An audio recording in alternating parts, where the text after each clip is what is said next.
What up, guys? It's College MTG. It's me, Clayton. I'm here with Matt. He's going to be talking about his Esper Gifts deck. So, Matt, what you want to say about the deck? Okay, so this is my new deck for the new Modern meta. And I've always loved Control, and I've loved Blue, and this seems like a perfect deck for the new meta. And there's a certain amount of bannings and unbannings that made me really want to make this deck. First off, I used to run, back before the bans, I used to run Splinter Twin in Modern. And Splinter Twin was a really fun deck. It was unlike any other deck. It was a blast. It was probably a little bit too strong, even though I don't think it should have gotten banned, but it did. And I've been trying to find a deck to fill that hole. I've been playing Ad Nauseam a little bit. It's a little bit too linear for my taste, not enough interaction. And I've been wanting a deck that's a control deck, but that wins out of nowhere. And there hasn't been a deck like that in a while. Splinter Twin has been the best one at that. And then I found this deck. After Splinter Twin got banned, the meta was kind of open, but the Eldrazi took hold. The Eldrazi kind of destroyed all the other decks in the format until it got banned recently. And then it got banned, and then there was some unbannings that came out that really made me want to build this deck.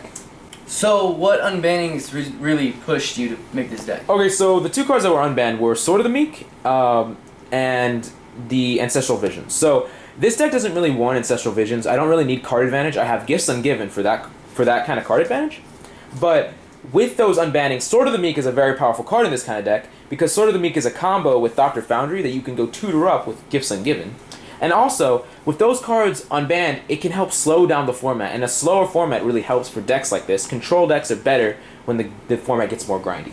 Sweet, man. Do you want to walk us through the game plan of the deck? Yeah, I'll walk through the deck for you. I'm going to walk through how the deck plays, and starting with the 1-drops. So the first 1-drop is Inquisition of Kozilek. Now, Inquisition of Kozilek is a very good card. 1 mana, you get to steal anything from your opponent's hand that's 3 or less. You don't take any life. And in Modern, this is extremely relevant because it stops a lot of the really strong plays from a lot of the really fast aggro decks and combo decks, because most of those decks run things that are less than 3 converted mana cost. Modern is really important in the first 3 turns of the game, and it's really good at just taking whatever threat you could find. So this card is what's going to make you basically stop a really fast deck. Yeah, it is my early bit of interaction that doesn't cost me life, and I can really poke a hole in my opponent's aggro game plan. Sweet. All right, next card. Okay. So the next card is 2 Thoughtseize. Now, Thoughtseize makes you lose life, but on the other side of the coin, I can take anything. I don't have to take something 3 or less. And Thoughtseize is really good in some grindier matchups, like if I'm going up against Jund or Abzan or decks that really play 4 converted mana cost cards or 5 converted mana cost cards. I really need to take those kind of cards. And like if I go up against Ad Nauseam, I can take their name brand card. I can take different cards that really matter in specific matchups, and plus just more discard overall is just powerful. Discard's really powerful in Modern, and I love taking my opponent's game plan and just shredding it. So more holes in the opponent's hand, basically. Yeah, just overall controlling my opponent's hand, not with counter spells, but with knowing what's in their hand and taking stuff from their hand. And so my third 1-drop is Serum Visions. So Serum Visions is a 1 mana card. It's 1 mana blue. You draw a card and then you scry 2. And what this does is it makes it so my deck doesn't really have to mulligan. My mana issues are fixed. I get card filtering, card manipulation. I get to find the threats I need and the answers I need when I need them. Serum Visions has just been a powerhouse card in Modern for a while, and it's just one of the strongest cards in Modern and Blue, and it would be very silly not to run it. Sweet. So it fixes your hand. Fixes my hand, makes my hand perfect in any matchup. I can always hit my land drops. I can always get my threats. So my third 1-drop is Path to Exile, and Path to Exile is really good because it's 1 mana and it removes a target creature, and it can remove any creature. So even though it ramps my opponent, so when I exile a card or a creature, it ramps them a land. It doesn't matter because I'm getting so much value off of this 1 mana card that can deal with 3, 4, 5 mana threats. It's a very strong card. I run 14 different 1-drops, and I do this on purpose because I really want to be able to interact early. So like control decks, a lot of times they can hold up counter magic on turn 2, but on turn 1 it's a little bit too slow if they just wait, or they play a tap land, or they pass, stuff like that. And what allows this deck to thrive is I get to always do something on turn 1. I'm Serum Vision or a Thoughtseize, Inquisition, or a Path. I'm doing something. I'm being proactive in this format, because you can't be reactive in this Modern format. There's not enough good counter magic. My mana leaks eventually will stop working, and I really need to develop a game plan fast and siphon out my draws to make them perfect going forward. Sweet. What else you got going, man? Okay, so kicking it off at the 2-drops. So I have several different 2-drops. So first, I'm going to talk about Mana Leak. So Mana Leak is 2 mana. I counter target spell unless its controller pays 3. Now Mana Leak is very good because Mana Leak allows me to stop the early plays. So in the early game, when my opponent taps out for Goblin Guide or Eidolon or just infect creatures, Blinkmoth, or just for my opponent to tap out for low drop creatures, it really helps me stifle their early plays, and I can fight over things that they play in the early game, and that's good because in the later game I have my combo that this control deck runs that I'll talk about later. But that's really strong in that later in the game it's not as strong as it usually is, but later in the game I can look towards winning the game and not just delaying the game anymore. Alright, so I'm not going to talk about the Thopter combo yet, but the first thing I'm going to talk about is I'm going to talk about my other 2-drop, which is Snapcaster Mage. I'm just running it as a 1-of. It's a gifts target, and it allows me to make really good packages. It allows me to rebuy my spells. It's just, because Snapcaster, what it does is whenever it enters the battlefield, I get to give any of my instants or sorceries in my graveyard flashback equal to its converted mana cost. So that means for 3 mana I can play Snapcaster Flashback Inquisition or Flashback Serum Visions or Path to Exile. It's just a rebuy on any one of my spells. That is fucking broken. It is very broken. It's one of the best cards in Modern, with a nice, pretty price tag to go along with it. Now, before I go to the other parts of the deck, I'm going to really talk about Gifts Ungiven, because it's really important that I touch up on what Gifts Ungiven does, because it's the namesake card in the deck. So what Gifts Ungiven does is it says, search for up to 4 different cards with different names from your deck. Target opponent puts 2 of those cards into your graveyard and 2 of those in your hand. Now your opponent gets to choose, which is typically not very strong, but with Gifts Ungiven has a lot of neat tricks that you can do. So for one, you can pick up packages. So that means you pick up packages or ways to pick those 4 where you always get what you want. Your opponent has to give you what you want. Also, if Gifts Ungiven picks only 2 cards, you get to pick those 2, and those 2 definitely go in the graveyard. Because it has a possibility of 4 targets, but you don't have to pick all 4. You can just pick 2 instead. And so you can pick up really neat things, putting 2 cards guaranteed in your graveyard, which is actually really powerful. I'll touch up on why Gifts is specifically powerful. But the first thing I'm going to talk about with the Gifts Ungiven is I'm going to talk about the Sword of the Meek Thopter Foundry combo. So I run 1 Thopter Foundry, 1 Sword of the Meek, and 1 Noxious Revival. Now, Sword of the Meek was one of the cards that would most recently unbanned. It was one of the cards along with Ancestral Vision. And what I can do is, if I have 4 mana, I can end of my turn, or end of my opponent's turn, I can Gifts Ungiven for Sword of the Meek, Thopter Foundry, Noxious Revival, which Noxious Revival is 1 green, which I can never pay the green, but it's also a hybrid for extra mana, so I can pay 2 life, and I can put a card from my graveyard on top of my library. Now, because of that, I can get Sword, Thopter, Noxious, and Academy Ruins, which Academy Ruins is a land that says I can tap 2 mana, tap it, and put an artifact from my graveyard onto the top of my library. So if I gifts for those, no matter what my opponents give me, they can either just give me the Thopter Sword combo right off the bat, or they can give me Sword of the Meek Academy Ruins, or they can give me if they give me either one of the Sword or the Thopter, I can just Noxious for the other one. So no matter what, I'm going to get value from the trade. I'm going to be able to get the Sword combo. It's a very strong combo. Also, the other combo in the deck, the primary combo perhaps, is my Gifts Ungiven. So I Gifts Ungiven for Unburial Rites, which Unburial Rites is 5 mana. I can return up to 1 creature card from my graveyard to the battlefield. And then I can also flashback for 4, 3 colorless, 1 white, and I can do the same thing. And then I also can pick that card, so that card goes to my graveyard, allowing me to reanimate whatever else I bring for the same amount of mana. And also, I have 2 really powerful creatures to reanimate. So I have 1 in Iona. Iona is a 9 mana card, very expensive, but I never have to cast it in this deck, even though I can if I need to. And it says, when it enters the battlefield, I name a color, and my opponents can't cast spells of that color. So Iona is very strong in Modern because it can just completely destroy monocolor decks. It's a 7/7 flyer, which is huge. It doesn't die to Bolt, it doesn't die to a lot of the removal spells. And I can name colors. Against Burn, it just completely shuts them off. Against a lot of decks, it's enough to win. And then I have Elvish Norn, which Elvish Norn is 7 mana, and it's Vigilant 4/7. And it says, other creatures you control get +2/+2, which all of my tokens, they all get buffed. My Tasker gets buffed. But more importantly, it says creatures your opponents control get -2, -2.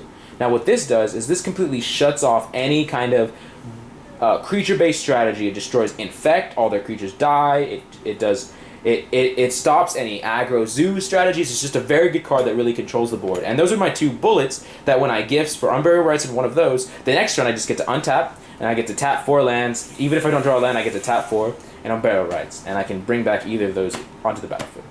Wait, so Matt, you're saying you Gifts Ungiven and you just pick 2 cards, Yep. and you'll pick Unburial Rites, you'll pick Unburial Rites, and then you'll either pick Iona or Elish Norm. Yep. Yep. And so that automatically goes to the graveyard. Yes. And they're basically screwed. Yeah. Because you're gonna cast and barrel res from your graveyard. Yep. So I get to bring back either Iona or Elish Norm, and if their deck is weak to either of those cards, I can take over the game from there. Or you're gonna Gifts Ungiven for your combo of Sword of the Meek and Thopter Foundry. Yep, that's another combo that I can do in grindier matchups, or in certain matchups I can gifts for that if my other combo doesn't work, and it's just another combo to be proactive. So I can. This is a control deck, but I can also win the game. There's multiple ways to win the game with this deck. So basically, you stall until you get Gifts Ungiven, and you get a Gifts Ungiven and you win. That's basically what the deck does. Yes. That's fucking broken.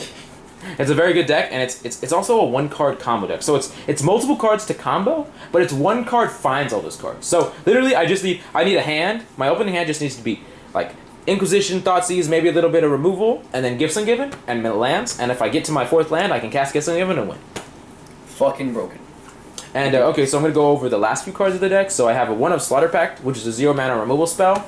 But I have to pay 3 on my upkeep to survive. Now, Slaughter Pact is really good because my opponent they don't think about it, they don't know it's coming. It's a good thing to gifts because I can gifts for packages, I can gifts for value, I can do like Gifts Ungiven for a Inquisition, a Snapcaster, a Slaughter Pact, and a Serum Vision. So my opponent has to give me 2 cards. No matter what they give me, I'm gonna get 2 good cards. And you can do stuff like that, specific packages to get what you want. I'm running 2 Lingering Souls, which is 3 mana. I can put 2 1/1 white flying spirit tokens onto the battlefield, and for 2 mana I can flash it back. So that's a really good card. You can give me 4 1/1 flyers. Flying is very important, it's very strong in Modern, and this 4 flyers is 4 power flying, which is very strong. And gifting for it, if my opponent gives it to me, I can get 4 flyers. Even if my opponent decides to bin it, I still get to flash it back. So it's a very strong card, it's a very good 3-drop. It's very strong in this deck. So basically, you're gonna cast Lingering Skulls for 3, and then cast it later on for 2. Yes. Broken. It allows me to get tons of flyers. I can threaten life totals. I can threaten planeswalkers. It's a very, very good card. So you either stall with it or you win the game with it. Yes, it's useful in almost every matchup. Fucking broken. And kicking off the last of my 3-drops is Esper Charm. So it's 1 of each color, and it says choose 1. I can destroy target enchantment, draw 2 cards, or target player discards 2 cards. Now this card is really multiple use. It's an instant speed divination where I draw 2 cards. I can make my opponent go hellbent and make them discard their last bit of hands, and I can also destroy enchantments, which is very important to have main board enchantment destruction. I can destroy things like Blood Moon, I can destroy things like Leyline of Sanctity, all these troublesome enchantments. I really have a main board answer to them, and that's very important in this kind of deck. And I really like Esper Charm. Esper Charm is one of my favorite cards in the deck, and it's a really good target for gifts because it's a very strong card by itself. And lastly, I have 2, 1 Day of Judgment and 1 Supreme Verdict. Now, both of these cards are just board wraths, so what I can do is I can gifts for both of those and Noxious Revival, and I'm guaranteed, no matter what I pick for the last card, I'm guaranteed to get at least 1 board wrath. So that means I can wipe away zoo boards, I can wipe away big creature decks, I can destroy them all, destroy all creatures. It's a very strong interaction, and it's very, very good at just cleaning up very creature-based decks, because there's a lot of creature decks in Modern. And lastly, 1 of Tasigur. Tasigur is a very strong card. It's been really good in the past season of Standard. In this deck, because of all the fetches and all the discard and all the 1-mana spells, most of the time, the first Tasigur, or the only Tasigur, is just 1 mana. It's 1 mana 4/5, which is very strong stats. It also has the ability to mill you, which is very strong in this kind of reanimation deck, and you can draw cards with it. It's an overall very good creature. And this is it. This is it for the deck tech. The deck is very strong. I really like this deck. And it performs very well against many matchups in the format. You have game against every matchup. It feels very Splinter Twin-esque in that Splinter Twin, against the really unfair decks, you can try to race them and play your combo. Against the other more fair decks, you can grind them out and you can really grind down the late game. So as far as matchups are concerned, it's very good against some of the best decks. It's bad against some of the best decks as well. So there's different ways that you can shore up your bad matchups with your sideboard. So one of your bad matchups is Burn. So Burn is pretty hard for this kind of deck. Inquisition's very good, but Thoughtseize is pretty bad. And some of your cards are just a little bit too slow. You win on turn 5, which is a little bit too slow. Your counter spells and your removal don't really line up perfectly with this kind of deck. Now it's very possible for you to win, but it's one of your hard matchups.